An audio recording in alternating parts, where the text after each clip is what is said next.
so everyone's kind of in a good mood and relaxed and trying to recharge a little bit.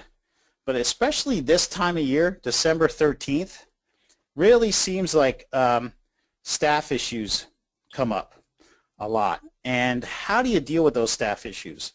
It seems like these are the type of things that can linger, and how do you deal with those things? And how do you build a good kitchen? Like, how do you build a kitchen that works well together?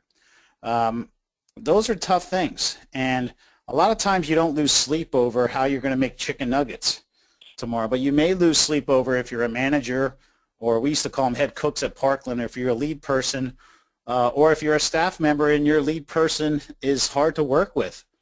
You're probably not losing sleep on how you're going to cook the stuff because you've done that before, but you may be losing sleep over a personnel issue that's going on within your kitchen. And how do you deal with that stuff? And I could talk to every director and ask them, and we could probably sit around, and actually last weekend down we were at the Northeast Regional Conference, and we were just laughing and joking about some of the things that were going on in the kitchens, and some of the difficulties that have come up with that. So just interesting stuff. So again, if anyone has any questions or comments, just type them in where I put hello. I'll try to keep an eye on that. So my phone is ringing in the background, so I apologize for that.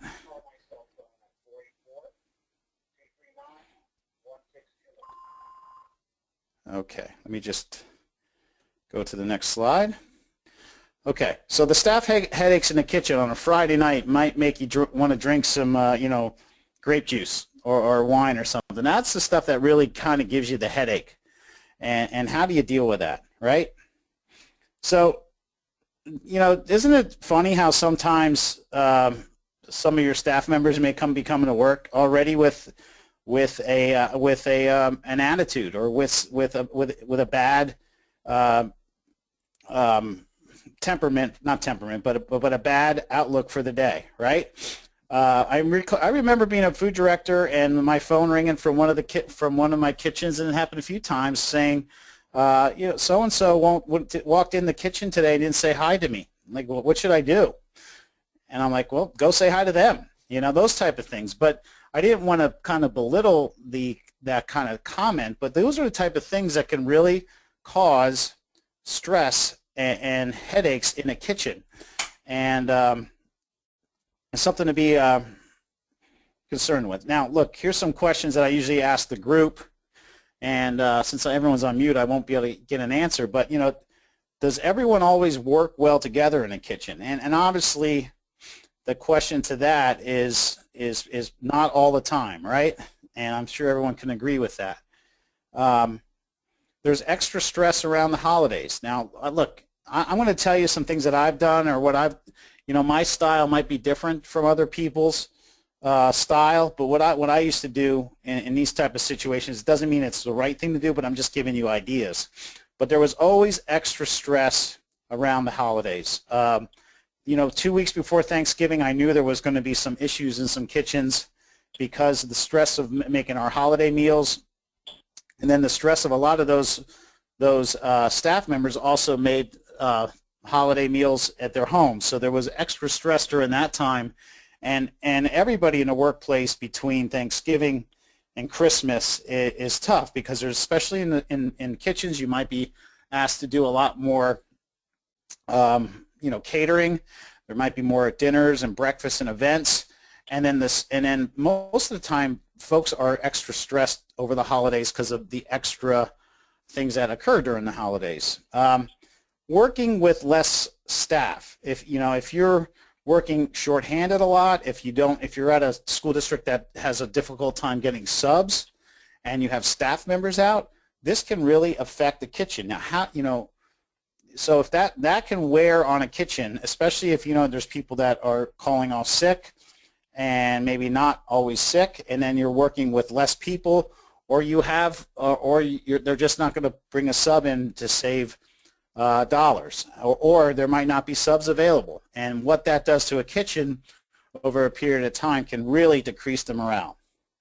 And sometimes employees are not friendly with each other for whatever reason, This becomes part of daily leadership and management, with the person that's running the kitchen, or the person in charge isn't being friendly to other, and that could be from a variety of reasons. Just poor attitudes sometimes in a kitchen can really affect the culture and morale. And then if you're a line person, what happens if you have ideas and the director or cook won't listen to what your issues are, and even if you have ideas to make things better, you may not be more inclined to give it your all if you're not being heard. And then sometimes folks will actually listen to those ideas, and why bother? Nothing ever happens, everything stays the same. And there may be a lot of different personalities inside of a kitchen. And I remember a story. I had a very good manager in a school, and her best friend was her assistant. And her best friend had some health issues in the last year or two of when she worked in that kitchen, and she had a problem with her foot, and she ended up taking a lot of breaks, and I probably should have handled the things a little bit better, but she probably worked longer than she could, but they all kind of helped out as a team. And then when that woman had to leave for health issues and retired, we brought in another assistant manager who was probably a better worker but had a different personality than the assistant that was there. And every day I heard really micromanagement complaints about this person, where I never heard a complaint about the person that was there before, who with her health condition was probably doing a below average job. So I question her, you're not being very consistent. Is this because you don't like the person, or different personalities? So I always challenged my managers, and if you're a manager or lead person or even a director, if people are different than you are personality-wise or have a different style, try to be open to that. And just because they may do things differently or may have a different approach on things, just be open to that, because they might be able to bring other things to the table. So what is an energy vampire? Okay, so in my course that I teach, we read a book called The Energy Bus. And basically it's a fictional book. It's a very light read, but I have the students read it because basically the energy bus, and to make a very long story short, is you drive your own bus in life. That's the key. You are in control of your own life. And if you let people around you, we call them, that are negatively affect your day, then you're not driving your own bus. You're kind of not in control of your own feelings. So if you have a person that either you report to or that you manage that is negative or will bring the energy down in a room, or the person that walks into the room with the "I've got my cranky pants on" ideas, the energy vampire is going to affect your kitchen, and it's going to affect your leadership and management style. Sometimes people are happy when the energy vampire is sick and out of work that day, because they're going to have a good day in the kitchen. So if you let the energy vampires in your life affect you, they will affect you. And it's easier said than done, but especially if you're in the lead role in those kitchens, you have to be able to have effective communications with staff members like this. And if you let them zap the energy out of your kitchen, they certainly will. All of you probably have somebody in mind that you can think of, like how do you deal with that person, or maybe you're that person that is the energy vampire in a kitchen. Hopefully there isn't too many out there. So look, I'm talking about things that everyone kind of knows about or have kind of experienced if you've been in a school cafeteria or kitchen setting. But kind of how do you handle these situations? And I've done this, and I've thought about this over a period of time, and I've tried to think about over the 20 years the type of people that I had in management and leadership positions that did well and had kitchens that kind of had a good chemistry. As a director, at least for me, my style is collaborative. I want my staff to be able to approach me and give me ideas. They may not always get the idea. You know, I might not always do it, but I want them to listen. I want to be able to, I want them to listen, because I think that's just my style. I would rather have, it's easier to solve a problem when you have a lot of different ideas. But again, as a director, that's just my style. Now, not a lot of, there might be some directors out, you know, it's either my way or the highway type of situation, and that is an effective management and leadership style too, because of how busy staff members are. But to me, the two things that kind of came out were the first two questions. And do staff members trust each other? And do staff members respect you or not? Okay? Now, leadership, in my opinion, is not a popularity contest. Okay? When you're managing folks or you're in a kitchen, you know, you're going to unfortunately have to make difficult decisions sometimes. And usually there's going to be times where people do not like your decisions that you've made, but will they respect them? All right? I worked, you know, for 20 years I worked for 4 or 5 different superintendents. Now, a superintendent is definitely a leadership position in a school. And there was times where there was decisions made that I didn't agree with because it negatively affected my department. But I certainly respected my superintendents when they came up with those decisions. And I trusted them too, because in a sense I know every decision they made they thought through. And the other thing that I respected with them is I had a seat at the table. And that was their leadership style. Saying, well, what do I mean I have a seat at the table? They let me, I was allowed to tell them what I thought of the situation before a decision was made most of the time. So again, I like that style. So if you're a manager in one of your kitchens, or you're a director, ask yourself the questions. Does your staff members trust each other? And do they respect you or not? Okay? Now, I had a staff member who was a very good second in charge person. She was great. She could do everything. And then the manager retired, and she got the position. So one of the things that her problem was is her inability to communicate effectively with her staff members. She was very intimidated by that, and she struggled. And what ended up happening is she did a lot of the work. And what happened is she didn't trust her employees because she didn't know how to communicate with them.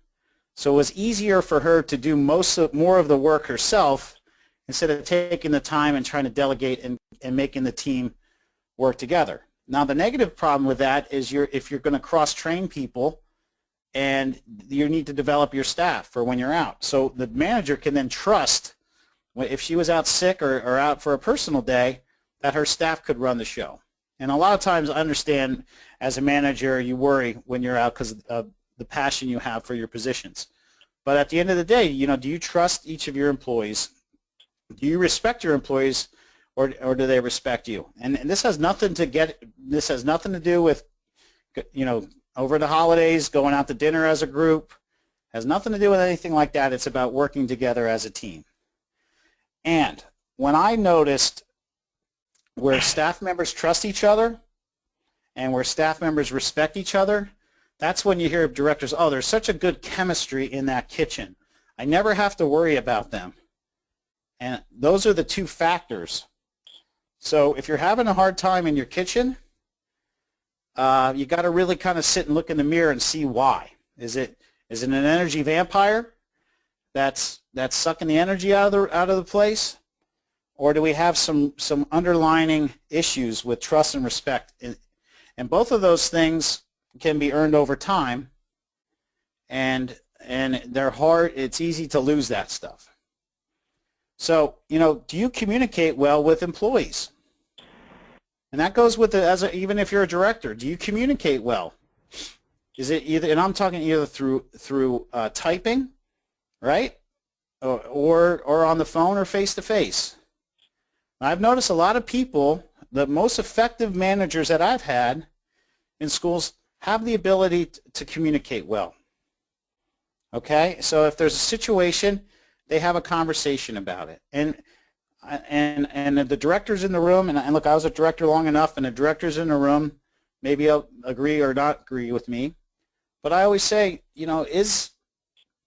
um, can you have do you have just a conversation with somebody if something's not going well? And I think employees will respect that if you can communicate with them. Again, it's not that easy to do. I mean, can you get up in front of your staff and have a quick 5-10 minute meeting and have a conversation with them? If that's something you're uncomfortable with, well, how do you? Maybe you might want to try that. Sometimes in getting better in life, you have to be uncomfortable. And when you're uncomfortable, it usually means you're growing. Okay? So how about if you wanted to have a staff meeting and you were really nervous? Let's say you have 3, 4, 5 people in your kitchen, or maybe you have a larger, maybe you have a secondary school and you have 10, and you want to just meet for 5-10 minutes.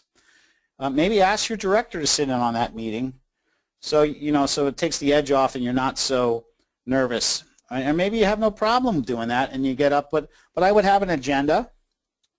And then I would also have what you want to stay, an agenda, what you want to stay with, and stay on topic, because the energy vampires in the room might try to disrupt your meeting. Okay?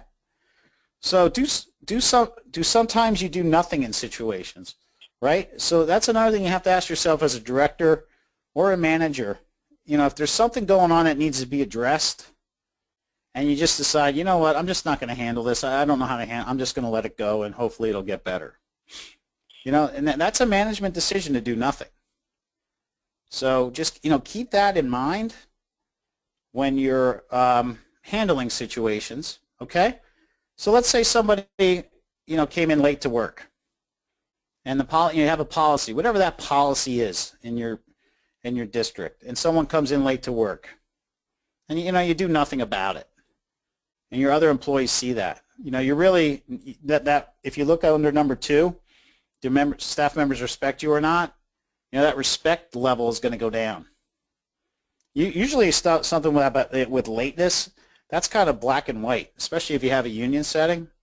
If you're late, you're late. You probably have a couple freebies built in case you get, stuck in traffic, or, life happens when you get to work. So, but if you have a chronic person who's sick, who's late all the time, and nothing happens to that person, it sends a message throughout the rest of the kitchen, and believe me, it'll go through the whole department. So you certainly, as a director and as a manager, if something is going on that needs to be addressed, and you think it should be addressed, no matter what that is, you probably should address it. And the next one basically deals with somebody who would rather just do the extra work instead of confronting an employee. Well, maybe you shouldn't be the lead person in that kitchen then, okay? And again, not saying you shouldn't be, but that's something you should really challenge yourself. Because if you're the lead person, and look, I think lead by example is probably one of the best things you can do as a manager, especially in a kitchen. I'm not saying that you shouldn't do any of the work. I had that situation too. I had a good worker who became a manager, and in the districts that I worked, and probably in all the people sitting here, if you're a manager or a line person, everybody's working in the kitchen. Well, I had 2 people who went from being good workers, and the second they became a manager, went right for the clipboard and just walked around and micromanaged people, and it drove people crazy. Now, look, if you want people to do that as a director, that's fine, but that was not the what was going on in our departments, and it really kind of rubbed people the wrong way. So there's 2 ways you can address that. Again, and to me, as a manager and as a person working in the kitchen, even as a director, if you lead by example, that's probably 75%, 80% of earning trust and respect in your kitchen. Any of this stuff make sense or not? I know everyone's on mute, but hopefully you guys are hearing me out there, and I'm not sure if any of you agree with that. But these are the type of things that could build that chemistry in a kitchen. And if as a director, and look, all the directors know which kitchens work smoother than others, and actually probably most of the staff members know as well. But if you want to get a good feed on things, just send different substitutes to different kitchens, and they'll come back to you, well, that place is different than this place, and you wonder why. So just again, these are just things I want you to think about, and like how, because they're difficult situations to handle, and if things aren't going well, it can really make the job, unfortunately, a bear to come to work to, and that's really not what school food service really should be about. I always called it a fun, hard-working job. Our departments work so hard, but it's so rewarding and fun because you're interacting with the students and you're interacting with the staff, and basically you are probably, most of your kitchens are probably part of the big family of a school building. And besides recess, lunch is right up there for most of the kids as one of the highlights of the day. And believe me, these kids remember their cashiers. They don't remember the food service director at their locations growing up. They remember the staff members that serve them and the cashiers that see them on a daily basis with hopefully with a smile. Okay? Right? So here's just kind of a little bit of a joke, but I mean, as a director, I just would roll my eyes sometimes about some of this crazy stuff that the things that would bother people in a work setting. But again, it's that daily management and leadership and communication, I think, that helps these type of situations not spiral out of control. And just kind of a little bit of a joke there. So here's just kind of some ideas that I kind of jotted down over the years that I think will help kitchens and help especially the lead people in the kitchens have a good working relationship in their kitchens. And if some of this stuff is not being done in your kitchens, you should really kind of take a close look at not yourself, but and the situation, and how can you get it better, right? We talked about the word trust, and I really think it's crucial in the workplace. I think you be able to trust each other, knowing each other's job, and some of that's through training, and some of that's through finding where do we need to get better and how do we get better, and sometimes that can come through the manager, that can come through a staff member with ideas, and that can come through a director kind of noticing where the training needs are in a facility. Leadership skills. I love the word leadership. I really think in schools it's essential, and on all levels. I mean, principals, directors, superintendents, everybody needs to. We talk about the word leadership skills because you're leading other people, and you're there for students and children.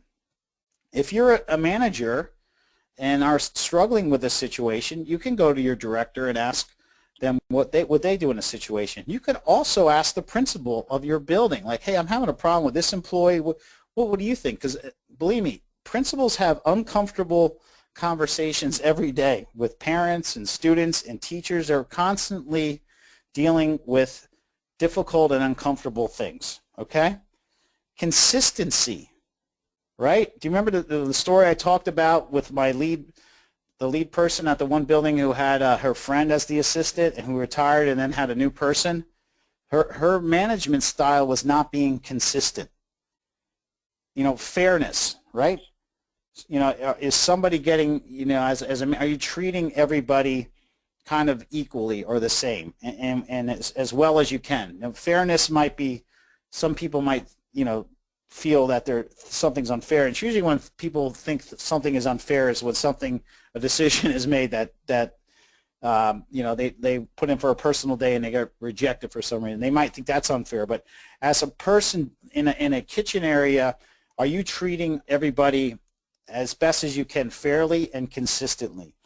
If you're leading by example and you're consistent and fair, you're probably going to have a good kitchen. If you're sitting in this, you're sitting out there with the 25 people that are sitting out there, if those three things you can check off confidently, if you're consistent, if you're fair, and if you lead by example, or if you're a line person, that if you can say that about your manager, all those three things, I could probably bet you have a pretty good kitchen, and you probably have a pretty good team in your kitchen. So these are the things when I said building a team in a kitchen. If those three things aren't being done, those are three things you should really try to work on. And it doesn't matter if you've been working the same with the same people for years. If you start doing those type of things, people will notice. Now, I just talked about the communication, about asking other leaders how they would handle the situation. So what traits or what characteristics do you think makes a good manager or leader? Okay, and usually I'm in a room where I can ask people this and they raise their hands. So I don't know if everybody I don't know what your screens look like, but there's a little chat area, and I don't know if this is going to work or not, but let's see if it does. If you want to type in some traits that, you know, somebody who's a good manager or a good leader, what characteristics or traits do you think those people would have? Let's just take a minute, and if you want to type, I don't know if this is going to work or not. If I don't see anybody typing anything in the next 30 seconds, I'll just skip it. But let's see if that would work.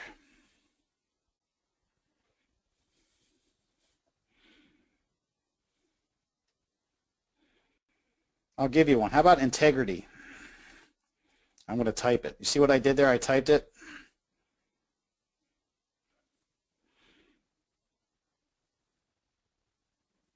Okay, this might not be working. Okay, so let's just skip that. That's fine.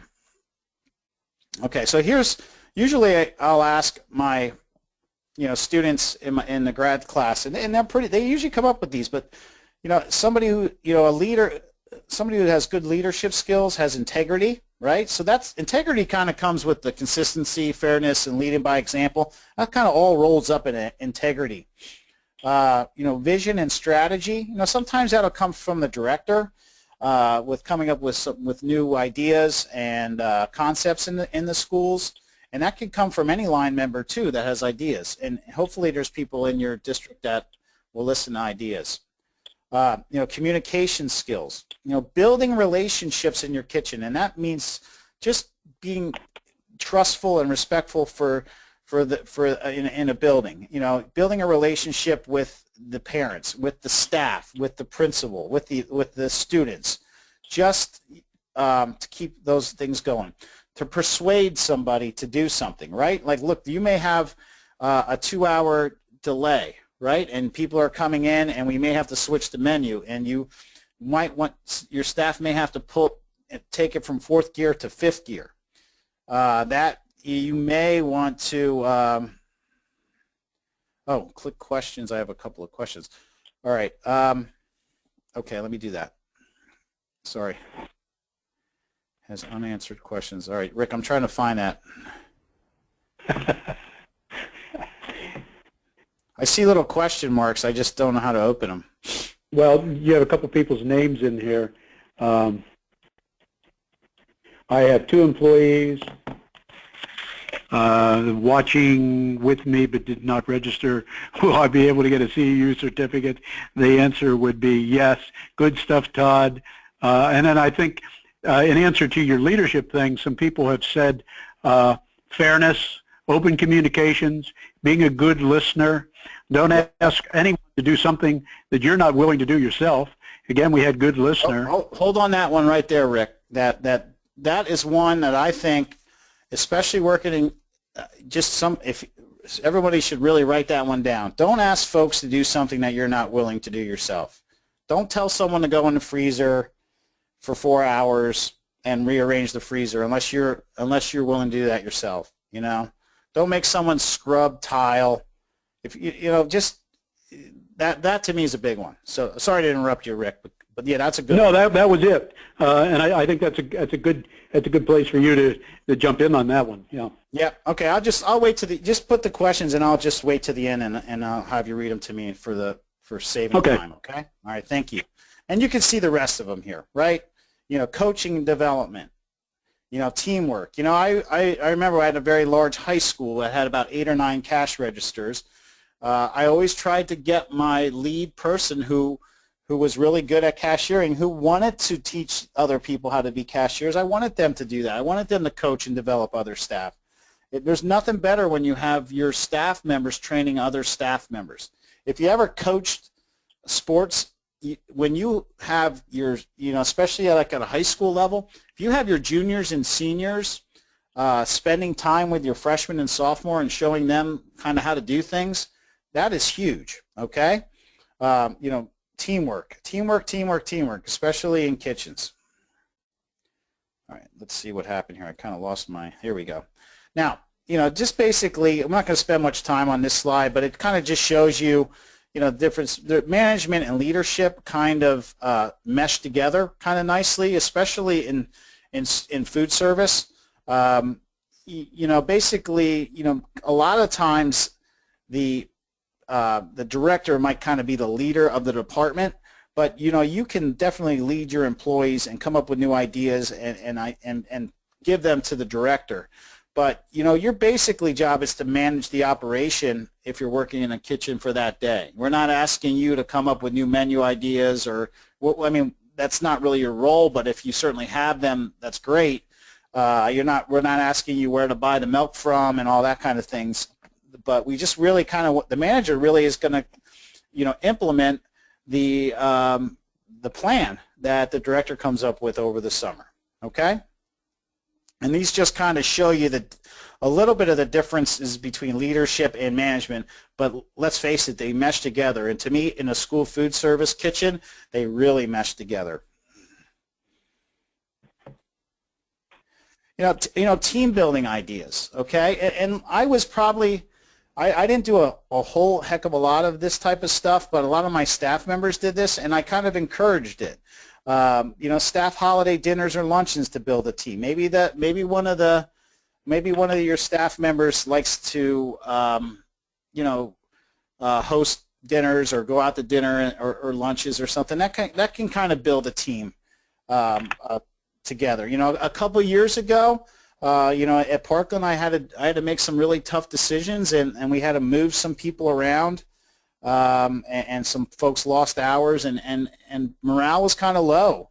And what happened was just the high school staff, there was about 20 of them, they came up with, and they kind of had a fun event where somebody opened up a new auto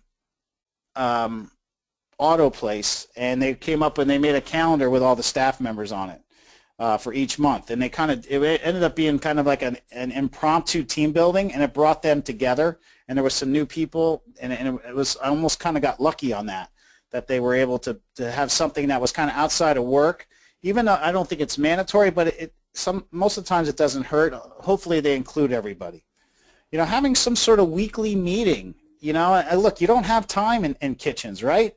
So maybe you have, a quick huddle in the morning, like, hey, let's get everyone together here. We're going to talk about this, this, and this, right? Limit gossiping. That's easier said than done. But you know what? It is amazing how many of my managers over the years struggle to get up and have a 2 or 3 or 4 or 5 minute meeting with their staff before work, but they could go in the parking lot after work and hang out for 45 minutes and talk about and gossip about everything. That challenge yourself to have some sort of weekly meeting. And it doesn't have to be a meeting, but communication, right? Some sort of communication so everyone's on the same page. Trust, and that's going to build that trust and respect. If you're gossiping out there, trust and respect is not going to go up that high. We've said it before, lead by example, and lead people and not manage them. And look, if you're very creative, you could come up with icebreaker games, even as a director. I mean, when you have staff meetings as a director, if you can come up with an icebreaker game, I mean, staff really loves those type of things. You can have a lot of fun with that. I don't have a lot of those good ideas with icebreakers, but some directors are really good at those type of things. And again, here's just some advice. And again, all these things I'm saying is just stuff from my experience of what I think is effective. As you may not agree with my management or leadership style, which is okay. There's lots of ways to be effective. My point here is not to tell you what and how to do things. I'm just giving you ideas, and I want you to think about and kind of reflect on yourself of what type of management and leader you are, and what type of kitchen do you have? Is it a kitchen that's, are things going well? Is there good chemistry? And maybe you have staff that you kind of have to be tough on a lot, or they're not going to listen. I'm just telling you what I've experienced. There's lots of different ways to lead in management, and there's lots of different styles, and there may be some different styles needed at different locations. And my point being is just kind of reflect a little bit and kind of think about what you need to do to get better, or just nod your head and pat yourself on the back, say, hey, I'm doing a lot of these stuff and I'm reaping the rewards of it. Okay? So this is what I used to do. I used to meet with everyone at the start of the school year to hear one message. I used to let you know, I actually had permission, because you got to pay people to come into work before the start of the year, and I thought it was really important for me to get up and kind of review of what's going on for this year, what are the changes, and they heard one voice and it was coming from me. And it was part of it, and then we also built in training and kind of like policy type stuff, like handbook type things. You know, we reviewed a lot of stuff like, what type of meals are you allowed to have at break? Are you allowed to take stuff home? We want to go over all those type of things. Really not a lot of exciting stuff, but they heard it, okay? And Rick, I think somebody put the question in, and it looks like I have it up here as well. Don't ask yourself to do anything you wouldn't do. Again, that is just something I agree with. You may not agree with that. Be honest and give your staff a chance to talk to you. Learn to have difficult conversations. Look, we had a union setting, and what happened a lot of times is when management positions opened up, you had a lot of internal people bid on these jobs, and a lot of times they got those jobs, and which was great. The problem is, employee number 2, 3, 4, and 5 did not get that position. So I thought it was very important for me to have if possible, to have a face-to-face conversation with that person, and kind of review some things with them and tell them what they need to do, what they could have done better, or what they should work on to try to get into that position. And I think a lot of times, even though there may be hurt feelings and that conversation may be difficult, I think it's something that, again, my opinion, had to be done. Recognize great work and effort. Okay, I had about 2 or 3 managers who would not say good job to anybody, no matter what, and it drove me nuts. Now, if you work shorthanded all week and it's Friday afternoon, you bring your group together and say, hey, great job this week. There's nothing wrong. Everybody likes to hear a good job from their manager or boss. And this usually comes with it from as a director. Don't take the credit and take the blame for mistakes.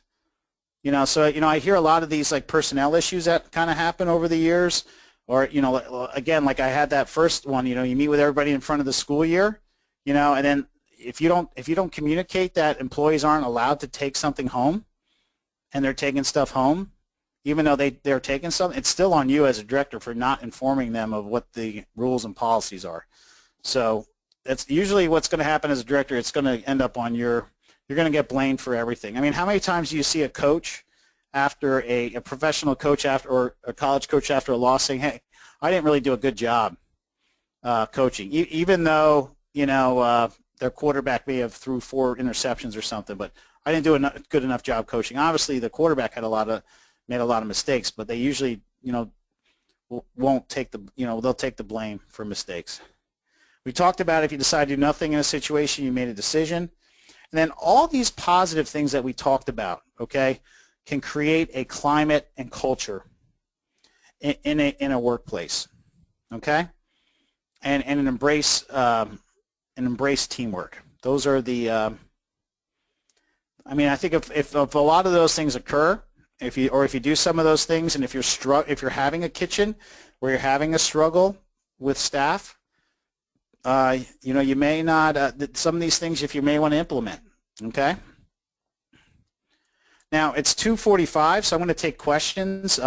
This is about an hour and 15 minutes, and it's different scenarios that come up, but it's basically built for when I have you in front of me where we can talk. So it's probably going to be difficult. So we might be able to build that into another one, or if I get to speak at the SNA show, because it is 2:45 right now. Does anybody have any questions or I'd like to have your feedback too. Does anybody have any situations that they are going on with their kitchens in the middle of December before the holidays, or does any of the directors that are here have any comments that could help with folks that may be having difficult times in their kitchens? And I can always unmute a particular person, Todd, if they want to make a verbal comment. Okay. How would I know they want to talk? They would raise their hand, Okay. and I'm hopeful that they can see on their screen how to raise their hand. Or they can just submit a question and say, Yeah. I'm Does here. anybody have any questions or comments or?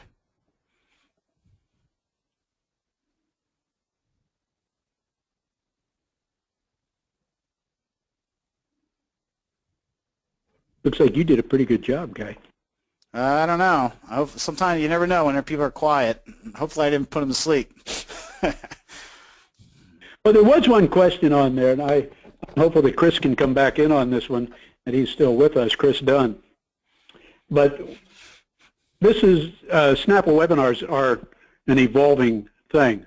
And what we have in some cases, I think, we have 45 or so individuals who are registered for this conference or this webinar, but not everybody is sitting at a specific computer station. So the question was, will we be able to get a CEU for this, even though we didn't exactly sign in? And I think the best way to handle this is that whomever office you are sitting in, whether it's a manager or a director or someone else, if they would kindly send a list of names to either me or Chris or both of us, and I'm the executive director at snapa.org, and Chris is also in there as Chris_Dunn at cocalico.org.